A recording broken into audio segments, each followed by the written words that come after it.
Go to now, ye rich men, weep and howl for your miseries that shall come upon you. Your riches are corrupted, and your garments are moth-eaten.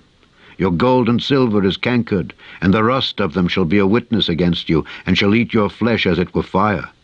Ye have heaped treasure together for the last days.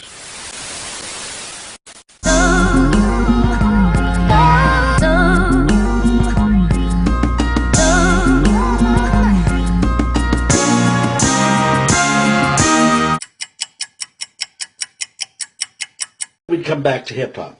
Look, Jay-Z, Dr. Dre, NWA. Wow, what are they doing now? Arrested, having an awards, or spending money, girlfriends, Puff Daddy's having a new party. That's what we're reading about. That's what is, but what is being denied here? What are we not hearing about? Well, this is what we're not hearing about. And Dr. Dre is under contract to Jimmy Iovine, who is owned by Lucien Gringe. The guys who, Snoop Dogg is worth about $110 million. That's his net worth. But he was under contract to David Geffen, who's worth about $4 billion. When you follow the money, you realize hip-hop is a white man's industry. The people who say, I like that record, I want this song, I don't want that song. That's a white guy who's making that decision. I like the song with the obscenity, I don't like the song with the politics. So we're going to have this one on the CD and not that one. You understand? Or you want to continue to work for us? So that's the story of hip-hop, according to Patricia Rose.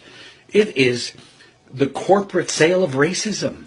So, for example, Edgar Bronfman, who is the CEO under whom Liar Cohen works, who deals with Jay-Z, Edgar Bronfman is worth between $2.5 billion to $4 billion, depending on the year.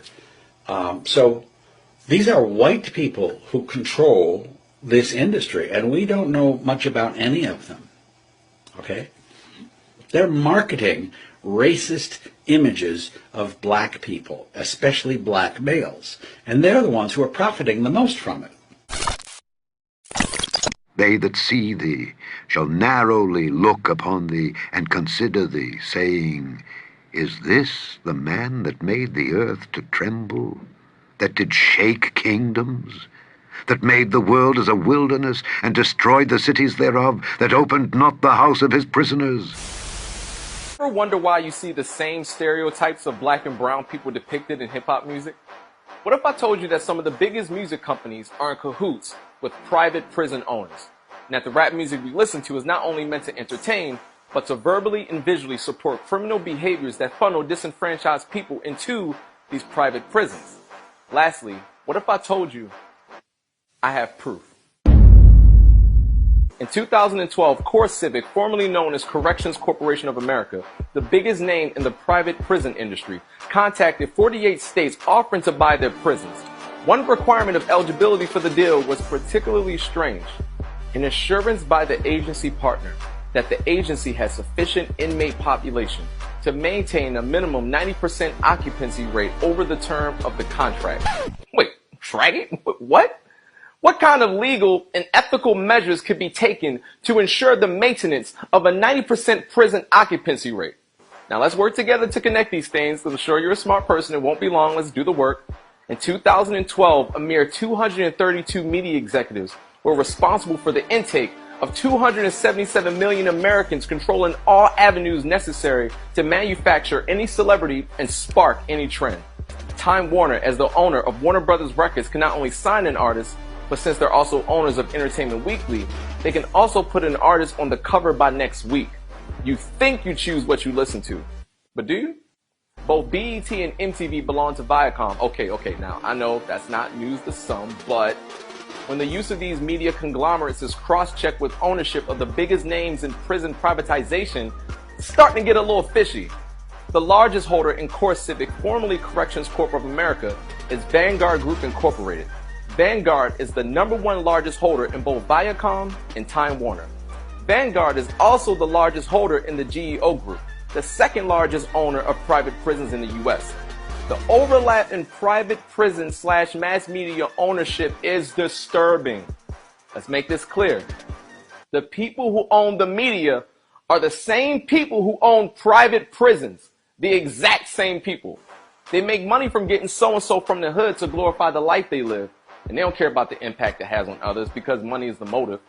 Then when the music influences others in criminal behavior, they make money from all the impressionable low-income people of color that are expected to go inside their private prisons.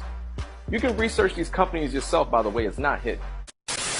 Thus saith thy Lord the Lord, and thy God that pleadeth the cause of his people.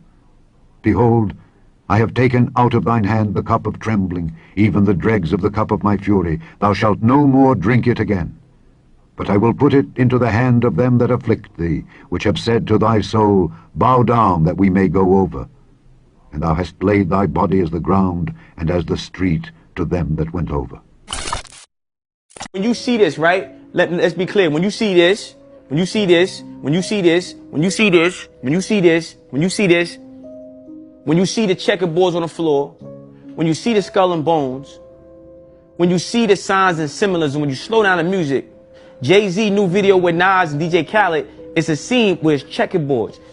These are all occult, Satanist, symbolic symbols. So what I'm saying is, and I'm gonna tell you why and me personally, I've been in music for a minute, had deals and all that, bro. I don't give a fuck about this. But what I know, for me, I study so I know when I see it, so I know what to avoid. Because you're trying to sacrifice your ass and you're not studying. God told us to read and be knowledgeable. So when I see Jay-Z go, what does this mean? What does this mean? What does this mean? You're not no gang member. You got checkerboard floors in your shit. You got skull and bones. What does this mean? Because it's not just there. You look at Cardi B's album cover, it's checkerboard. You look at Dream Doll, now she's the checkerboard too. Like, I'm not, y'all niggas, let me tell you something. These motherfuckers sell their soul, they practice witchcraft. What does it mean though? What it means, what it means. What does the checkerboard mean? It means mind control. So you got classical conditioning, you got operational conditioning. So what they do is they use programming. So MK Ultra? Yeah, but it's to push an agenda. So you heard it before, right? I heard of MK Ultra, but I don't pay that too much mind. So the checker. So what I'm saying is, not saying that we care about it because I'm not a conspiracy theorist. It's just that this is what I look for. When I see a success, I'm looking for anything to say that they didn't do it on their own. Detain it. Not to say that's not a good way to look at it. That's not a good way to look at it. It's a great way to look at it. Death and life are in the power of the tongue, and they that love it shall eat the fruit thereof. Violence in Chicago's rap scene has taken the lives of rappers year after year. One of the gangster rappers who lost his life to this was FBG Duck. He had a firm grip on the street gang that he talked about his ops even in his music. 48 hours before he died, FBG Duck did what he knew how to do best: diss his ops. So it wasn't a shock when they came for him and gunned him down. Behold, the hire of the labourers who have reaped down your fields, which is of you kept back by fraud, crieth, and the cries of them which have reaped are entered into the ears of the Lord of Sabaoth. Ye have lived in pleasure on the earth, and been wanton. Ye have nourished your hearts, as in a day of slaughter. Ye have condemned and killed the just, and he doth not resist you. Hi, what are you doing? Stop. Alright, I'm just gonna spray him, dude. Watch out. Yeah, alright. I'm just gonna spray you. Get out. Get out or you're getting sprayed. Get out or you're getting sprayed. Get out. Reach around. You take off in this car, I'm gonna shoot you. I'm gonna make it super easy on you. You put this car in drive, you're getting one right to the chest. I don't care what you got. I don't care if you got on you. But guess what, bro? Now you gotta deal with it. But if you pull some you're gonna take one to the chest. Absolutely. Absolutely. If you don't listen, you're done. You understand me?